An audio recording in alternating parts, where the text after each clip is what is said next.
welcome. You are listening to the Be Part of Research podcast. I'm Professor Turi King, your host, and today's podcast is about cancer. Every 2 minutes, someone in the UK is diagnosed with cancer, and there are over 375,000 new cases of cancer each year. Lung cancer is by far the most common cause of cancer death in the UK, followed by cancers of the bowel, prostate, and breast. Combined, they account for over half of those diagnosed. Cancer research over the past few decades has been vital for progressing methods of diagnosis, treatment, and care. Joining me today is Professor Jonathan Wadsley, who is a clinical oncologist and the NIHR National Specialty Lead for Cancer Radiotherapy and Imaging Research. So, Jonathan, we know that a person's risk of developing cancer depends on a number of factors, including, genetic factors, age, and lifestyle. Is research telling us any more detail about those risk factors, but also how we can mitigate them? Absolutely. Thanks, Turi. So we do already know an enormous amount about the risk factors behind cancer, both inherited, but also, perhaps more importantly, modifiable risk factors, such as, for example, smoking and obesity. So we know that about 30% of cancer deaths are directly related to smoking. And in fact, in lung cancer, about 80% of deaths are related directly to smoking. Similarly, with obesity, we know 7 to 8% of all cancer deaths are probably related to people carrying excess weight. So I think the really important research questions at the moment are, what can we do about that? How can we perhaps target those people who have these risk factors to screen them to detect the cancers that they might develop at an early stage when they're more treatable? And perhaps even more importantly, how can we help to modify behaviours so that people no longer have those risk factors, so help them to stop smoking? And they're all absolutely important areas of research that are ongoing at the moment. I mean, that's pretty incredible. Such a high percentage of lung cancer is down to modifiable behaviour. We have such a role to play in those risk factors. So how do we help people in terms of making those changes? Well, that's absolutely why research is needed, because it's not straightforward. It's not as easy as just saying to people, you need to stop smoking. We know it's much harder than that for people. So working out which interventions are really going to support people to be able to do that, motivate them, and to help them to understand the risks that they're subjecting themselves to is absolutely invaluable. And that's why many sorts of research, both very academic scientific research, but also a lot more behavioural, psychological intervention type research, qualitative research is really helpful in investigating those things as well. So a really diverse range of types of studies that we need to do to work out how we best help people. So the field of cancer research is huge, but is it possible to highlight some of the main research breakthroughs from the past few years? I think in terms of the treatment of cancer, one of the biggest advances has been in the development of what we call immunotherapy. So these are treatments that stimulate the patient's own immune system to fight the cancer, often alongside more conventional treatments like chemotherapy. And in a number of cancers, trials that have been run in the UK, supported by the NIHR, and across the rest of the world indeed, have shown real value to this treatment for particular groups of patients. So particularly in lung cancer and melanoma, a sort of skin cancer, we've seen really exciting responses to these treatments, and patients for whom there was really no hope before living many years with these cancers. So I think that's perhaps been one of the most exciting developments. That's really interesting. So essentially you're training your immune system to go, these are cancer cells, get rid of them. Exactly. Yeah. So how does that work?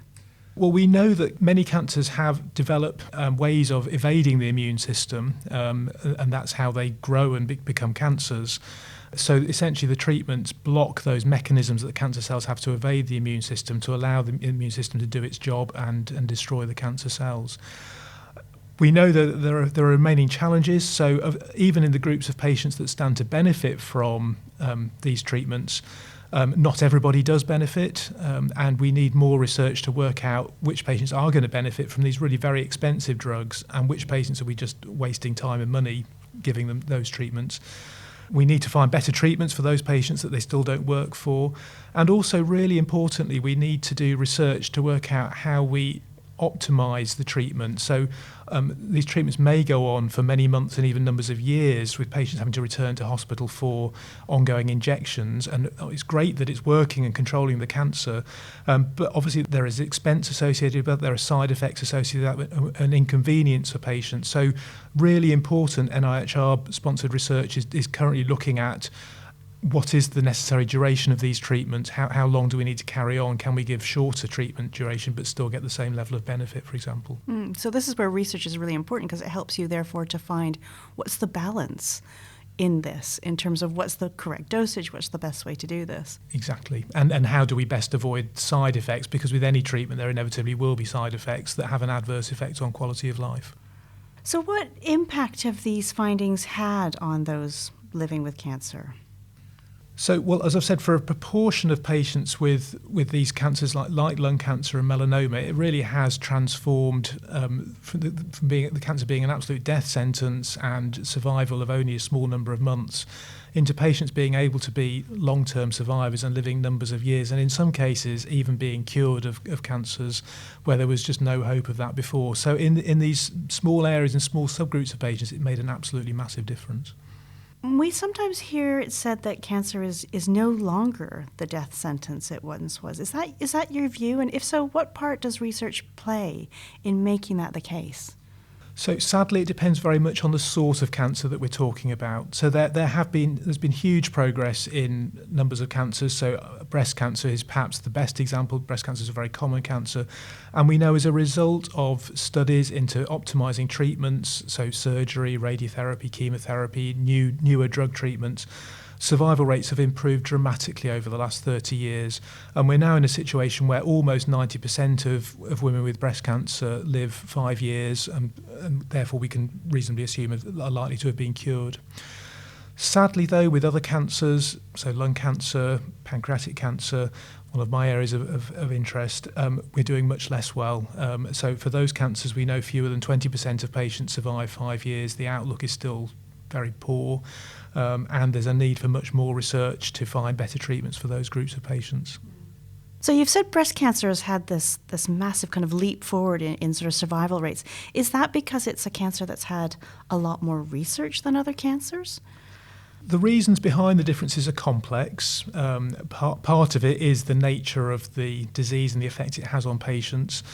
So the cancers with poorer prognosis do tend to be harder to study, just because the patients are more poorly with the cancer. But we know there are also inequities in funding for research, for example, and we know breast cancer research typically is very well funded.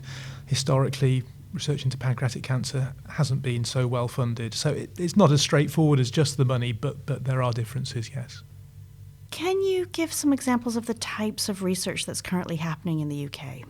Yeah, so really a very wide range of different types of research. Probably most importantly, as I touched on earlier, is research into an area that we know is screening, early diagnosis and prevention. So really, ideally trying to stop people getting cancer in the first place, but if not stopping them get it, diagnose it at a really early stage when it's much more treatable. And an example of this running at the moment is a study known as the GLARY trial, which is being supported jointly by NHS England and the NIHR. And this is testing a new blood test that might be able to detect at a very early stage, actually not just one cancer, but a range of different sorts of cancers. So a really exciting project. I guess right at the other end of the spectrum, we run what we call early phase trials, testing new molecules in patients with very advanced cancers who've run out of conventional treatment options, for whom there's nothing else to offer. But again, there's some really exciting new treatments coming through that may offer hope to those groups of patients. In between that, there are other trials looking at trying to optimize treatments that treatment that we already know is beneficial, but we don't know how best to use it. So examples of that sort of research are in my area in radiotherapy. We've looked at the number of different doses of radiotherapy that we need to give to patients, and found actually recently one study's found in breast cancer, we can, rather than having to give 15 treatments, we can actually give the treatment in just 5 treatments, which is obviously much more convenient for the patient, but still delivers as good outcomes. So yeah, a wide range of different things going on. Yeah, it sounds incredible. It's everything from prevention right through to sort of early diagnosis, right through to what are the best treatments. I mean, it's such a wide array of research, really. And of course, also really importantly, perhaps more observational, qualitative type research to understand better people's experience of cancer treatments and how we best support them going through what's obviously a devastating diagnosis and a really difficult time in their lives. And that sort of research is equally valuable. Jonathan, what's next for cancer research? Well, I think the big push at the moment needs to be on this area of screening, prevention and early diagnosis. As I said earlier, we know a lot about what the risk factors are. We don't perhaps understand so well what to do about them or how best to encourage people to either avoid those risk factors, or if they've been exposed to them, how we best then monitor them to help them have good outcomes if they are unfortunate to develop cancer. So looking at ways that we can target screening to populations that are at risk, looking at behaviour modification, looking at new technologies like this blood test that I mentioned. I think they're really that's how we're going to make the biggest difference to stopping people suffering from cancer. I mean, that is the well-known thing, isn't it? The earlier you diagnose a cancer, the more likely it is that someone's going to survive it. So that sort of thing just sounds incredible, to be able to be screened for something and it picks up early on. That would be a game changer. Potentially it would. We do know, though, that it can be a bit of a double-edged sword, and there isn't always necessarily value in doing that, and that's why it's really important that we do thorough research to prove the value of these new technologies. If we find that we're just picking up, people just know about their diagnosis of cancer earlier, but it doesn't actually change the ultimate outcome, well, that may actually be a bad thing because they're just living with knowing they've got cancer for longer. So that's why it's absolutely vital that we do high-quality research to really prove what the value is and prove that these interventions actually are making a meaningful difference to patients. So for people listening who may want to get involved, can you explain a bit about the different types of studies that people can get involved in? There's a huge range of studies depending on your particular circumstances, ranging from, as I said, screening studies that almost anybody in the community could take part in, through to very niche studies looking at treatments of very rare subgroups of rare cancers. We have thousands of studies open in the UK, supported by the NIHR, for patients with cancer or to look at preventing cancer. Many studies will be targeted at particular populations of cancer patients, looking at how we best treat them.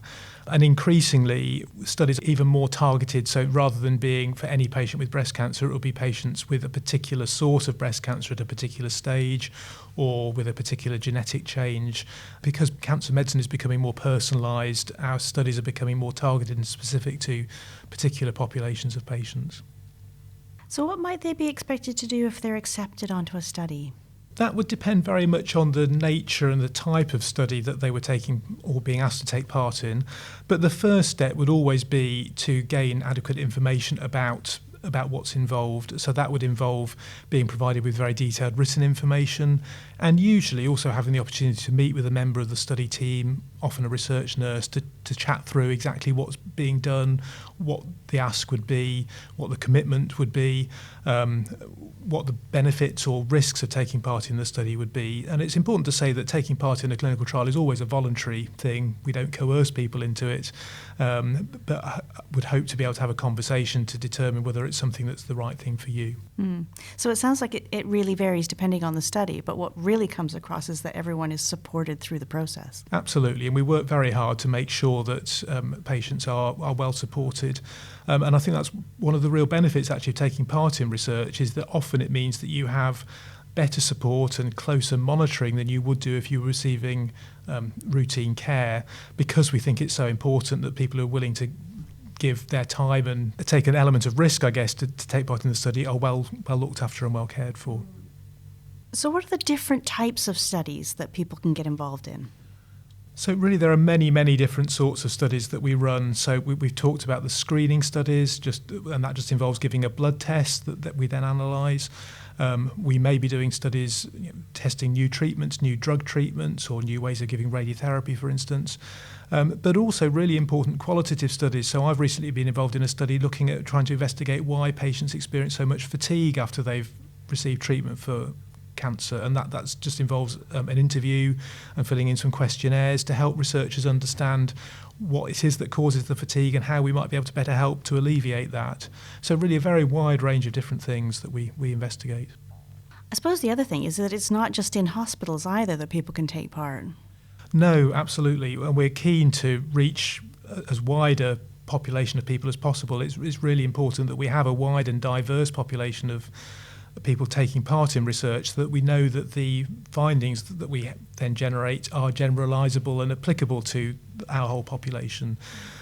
So I guess an example, something that I've been working on recently, is in a screening trial looking at patients being screened for bladder cancer. And we know patients who are at risk of developing bladder cancer are often from more economically deprived backgrounds, perhaps not so able to access or visit hospitals. So we're looking to deliver that trial actually in general practice is closer to where those patients are, to make sure that it's accessible to the people to whom it's most relevant. So how do people find out about what research is happening near them? So for people who are already cancer patients, the most straightforward way is almost certainly to ask your doctor or your specialist nurse, the team looking after you, because they will know obviously in detail about your particular circumstances and which studies are open locally that might be relevant to you. However, beyond that, the NIHR have a brilliant resource known as Be Part of Research, which is a website where you can go and search for relevant trials close to you. So you just enter your location and your illness, and it will show which studies are running near to you. And you could then take that information back to your doctors to generate further discussion about whether you could be referred on to be considered for that. I don't know if people realize it, but I mean, having people, when they've taken part in my own research, I have been so incredibly grateful, because what they're doing is helping us, themselves, future patients enormously. So to have this kind of opportunity to do this and for people to take part, I think it's just hugely important, really. Absolutely. So we are hugely grateful, and I do personally always make a point of thanking people for being willing to take part.